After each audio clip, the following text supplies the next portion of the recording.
Estate ഗേറ്റിൽ നിന്നും ബംഗ്ലാവിന്റെ മുറ്റത്തേക്കുള്ള വഴിയുടെ ആരംഭത്തിൽ തന്നെ ദേവൻ തന്റെ ഫോണിൽ ഏതാനും മലയാളം ഗാനങ്ങൾ ഡൗൺലോഡിലിട്ടു. ആദ്യം മലയാളം, അത് കഴിഞ്ഞാകാം തമിഴും ഹിന്ദിയുമെല്ലാം. നെറ്റ്വർക്ക് സിഗ്നൽ ഇല്ലാത്തിടത്തേക്കാണ് വരുന്നതെന്ന് അറിഞ്ഞെങ്കിൽ കുറച്ച് പാട്ടുകൾ മുൻപേ ഫോണിൽ സൂക്ഷിക്കായിരുന്നു. ടി വി ഇല്ലാത്ത വീട്ടില് മൊബൈൽ ഒരു നേരം പോക്കാവൂന്ന് കരുതി. ആ കണക്കുകൂട്ടലും തെറ്റിയിരിക്കുന്നു. ഇനിയുള്ളത് കുറച്ച് കടലാസും പേനയാണ്. ഒഴിവു സമയങ്ങളിൽ അടുത്ത നോവൽ എഴുതി തുടങ്ങണമെന്നുള്ള പുതിയ കണക്കുകൂട്ടലുമായി അയാൾ അവിടെ നിൽക്കുകയാണ്. സിഗ്നൽ നഷ്ടപ്പെട്ടാൽ പാട്ടുകൾ മുറിഞ്ഞു പോകുന്നതിനാൽ ഏതാനും നിമിഷം അവിടെ നിന്നു. പാട്ടുകളെല്ലാം മൊബൈലിൽ ശേഖരിച്ചുകൊണ്ട് ദേവൻ ബംഗ്ലാവിന്റെ മുറ്റത്തേക്കെത്തി. അതോടെ സിഗ്നൽ നഷ്ടപ്പെട്ട ഫോൺ മൗനം പാലിച്ചുകൊണ്ട് വീണ്ടും പോക്കറ്റിൽ വിശ്രമിച്ചു. വീട്ടിലെത്തിയ ദേവൻ പണിയെല്ലാം വേഗത്തിൽ ചെയ്തു തീർക്കുന്ന ത്രേസിയാണ് കണ്ടത്. മോനെ, ചോറും കറിയൊക്കെ ഉണ്ടാക്കി വെച്ചിട്ടുണ്ട്. ചൂടാറാത്ത പാത്രത്തിലായതുകൊണ്ട് രാത്രി കേടുവരില്ല. ആയിക്കോട്ടെ ചേച്ചി. മോനെ, പിന്നെ പറയൂ ചേച്ചി. ആ ജോൺകുട്ടിയെ ശ്രദ്ധിക്കണം. വല്ലാത്ത കൂട്ടൊന്നും വേണ്ട. മോനെ കാത്തിരിക്കാൻ ഒരുപാട് പേരുണ്ടല്ലോ. അവൻ ആ ജോൺകുട്ടി കാരണാ നെൽസൺ സാറ്. ചേച്ചി എന്താണ് പറയണത്? സത്യാണ് മോനെ. കൊന്നത് ജോൺകുട്ടിയല്ല, പക്ഷെ കൊല്ലിച്ചതാ. കൂടെ നടന്ന് കൊല്ലിച്ചു. മോൻ സൂക്ഷിക്കണം. ദേവൻ ത്രേസിയോട് കൂടുതലൊന്നും ചോദിച്ചില്ല. പറയാനുള്ളത് എന്താണെന്ന് വെച്ചാൽ അവർ തന്നെ പറയട്ടെ എന്നയാൾ കണക്കുകൂട്ടി. ത്രേസ്യ പോയി കുറച്ചു കഴിഞ്ഞതോടെ ജോൺകുട്ടി പിക്കപ്പ് വാനുമായി വീട്ടുമുറ്റത്തെത്തി. സാറേ, ഇതാ ബില്ലും കാശും. റബ്ബർ ഷീറ്റുകൾ വിറ്റതിന്റെ ബില്ലും പണവും ജോൺകുട്ടി ദേവന് നേരെ നീട്ടി. ദേവനത് വാങ്ങി ഒത്തുനോക്കി. കണക്ക് കൃത്യമാണ്. ജോൺകുട്ടി മറ്റൊരു ബില്ല് കൂടി ദേവന് കൊടുത്തു. ഇത് റബ്ബർ വെട്ടുകാർക്ക് കൊടുക്കേണ്ട കൂലിയാണ്. ഈ ബില്ല് പ്രകാരം കൊടുക്കണം ഓരോരുത്തർക്കും. റബ്ബർ ഷീറ്റ് വിറ്റ കണക്കിൽ നിന്ന് ഇവരുടെ കൂലി കുറച്ചതിന് ശേഷം കണക്ക് സാറിന് അയച്ചു കൊടുക്കണം. നാളെ പണം ബാങ്കിൽ അടയ്ക്കണം. സാറ് പറഞ്ഞിട്ടുണ്ടല്ലോ? പറഞ്ഞിട്ടുണ്ട്. ജോൺകുട്ടി വണ്ടിയുടെ സീറ്റിൽ നിന്നും ഒരു പൊതിയെടുത്ത് ദേവന് നേരെ നീട്ടി. സാറേ, കുറച്ച് ഉണക്കമീനാ വേണോ? വേണ്ട. ഞാൻ തരുന്നോണ്ടാണോ? അല്ല, എനിക്ക് ആവശ്യമില്ല. ആയിക്കോട്ടെ സാറേ. സാറിനിപ്പോഴും എന്നെപ്പറ്റി എന്തൊക്കെയോ തെറ്റിദ്ധാരണകളുണ്ട്. ഇതെന്റെ ജോലിയാണ് സാറേ. ഞാൻ പോകുക. നാളെ കാണാം. ശരി, അങ്ങനെയാവട്ടെ. ദേവൻ ജോൺകുട്ടിയെ ഒന്ന് നോക്കി. അയാൾ വളരെ ശാന്തനായിട്ടാണ് ഡ്രൈവർ സീറ്റിൽ കയറിയിരിക്കുന്നത്. അന്ന് രാത്രി വന്ന് പേടിപ്പിച്ചതൊഴികെ അസാധാരണമായ ഒരു പെരുമാറ്റം പിന്നീട് ജോൺകുട്ടിയിൽ നിന്നും ഉണ്ടായിട്ടില്ല.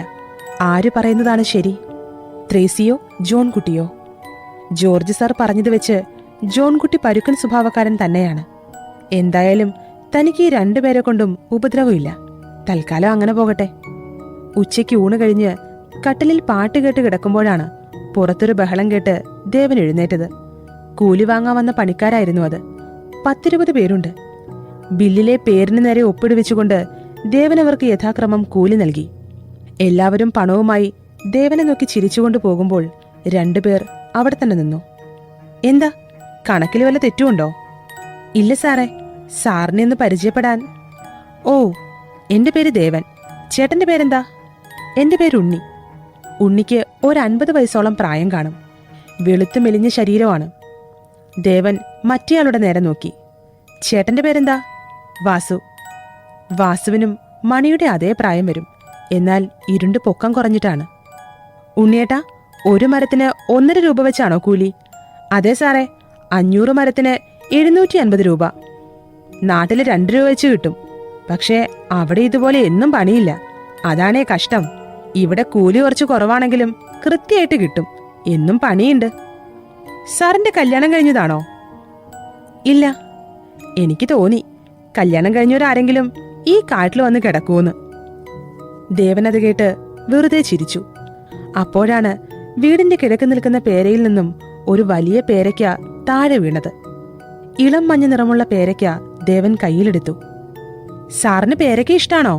നമുക്ക് പൊട്ടിക്കാം. നാളെ തോട്ടിയായിട്ട് വരാം ഞാൻ. വേണ്ട ഉണ്ണിയേട്ടാ, മൂത്ത് പഴുത്ത് താനെ വീഴുന്ന പേരയ്ക്കയുടെ രുചി പൊട്ടിച്ച പേരയ്ക്കയ്ക്ക് കിട്ടില്ല. അത് താനെ വീഴട്ടെ. എനിക്ക് പേരയ്ക്ക വല്ലപ്പോഴും മതി. മുഴുവൻ കാക്കയും കിളിയും കൊണ്ടുപോകും. നമുക്ക് കഴിക്കാനാണ് വിധിയെങ്കിൽ നമുക്ക് കിട്ടും. ഉണ്ണിയും വാസുവും പോയതോടെ പേരമരത്തിലിരുന്ന അണ്ണാൻ ദേവനെ നോക്കി ചിരിച്ചു. ഓ, അപ്പോ പേരയ്ക്ക ചുമ്മാ വീണതല്ല. നിന്റെ പണിയായിരുന്നല്ലേ? എന്തായാലും ഞാനിത് എടുക്കുക. നീ നല്ലപോലെ മൂത്ത മറ്റൊരെണ്ണം പൊട്ടിച്ചോ. പേരമരത്തിൽ അണ്ണാറക്കണ്ണനെ കണ്ട് മരത്തിന്റെ അവകാശം ചോദിച്ചുകൊണ്ട് കുയിലും മരം കൊത്തിയെത്തി. എന്നാൽ ധീരനായ അണ്ണാൻ അവരെയെല്ലാം ഒറ്റയ്ക്ക് നിന്ന് ഓടിച്ചു വിട്ടിരിക്കുന്നു. ദേവൻ ബില്ലുകളുടെ ഫോട്ടോ ഫോൺ ക്യാമറയിൽ ഒപ്പിയെടുത്തു. ഇനി ജോർജീപ്പൻ മുതലാളിക്ക് മെയിൽ ചെയ്യണം. അതിന് നെറ്റെവിടെ? നേരം ഇരുട്ടുന്നതിന് മുമ്പ് എസ്റ്റേറ്റ് ഗേറ്റിനടുത്തേക്ക് പോവാം, അല്ലാതെ രക്ഷയില്ലല്ലോ. ദേവൻ ഫോണുമായി എസ്റ്റേറ്റ് ഗേറ്റിനടുത്തേക്ക് നടന്നു. സിഗ്നൽ കിട്ടിയപ്പോൾ മെയിൽ അയച്ചു. മീനാക്ഷിയും ദേവൂട്ടിയും അയച്ച മെസ്സേജുകൾക്ക് റിപ്ലൈ നൽകി. അമ്മയെ ഒന്ന് വിളിച്ചു. അമ്മയ്ക്കല്ലേലും പേടി കൂടുതലാണ്. ശബ്ദം കേട്ടാ കുറച്ച് സമാധാനാവുമല്ലോ. ദേവൻ എസ്റ്റേറ്റ് ഗേറ്റിൽ നിന്ന് ബംഗ്ലാവിലേക്ക് തിരിച്ചു നടന്നു.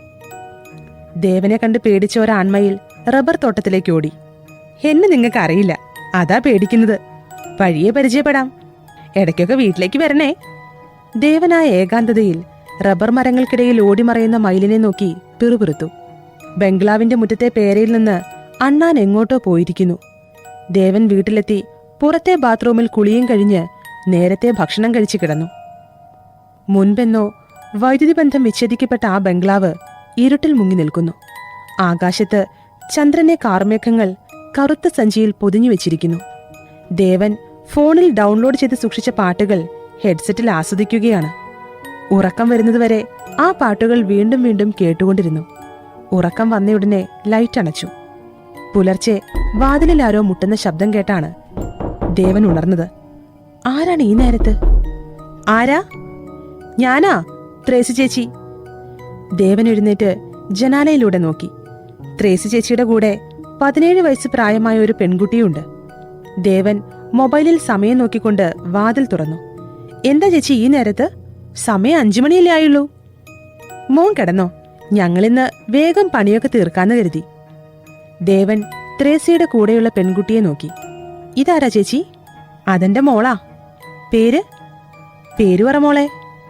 പെൺകുട്ടി ഭയത്തോടെ അവനെ നോക്കി. ആൻസി. ആ പെൺകുട്ടിയുടെ കുഴിഞ്ഞ കണ്ണുകളിൽ ഭയം തളം കെട്ടി കിടക്കുന്നുണ്ട്. അവശതയാണ് ആ മെലിഞ്ഞ ശരീരത്തിൽ മുഴുവൻ കാണുന്നത്. നീണ്ടു മെലിഞ്ഞ ഒരു പാവം പെൺകുട്ടി. ഞാൻ ലേശനേരം കൂടി കിടക്കട്ടെ. മോൻ കിടന്നോ?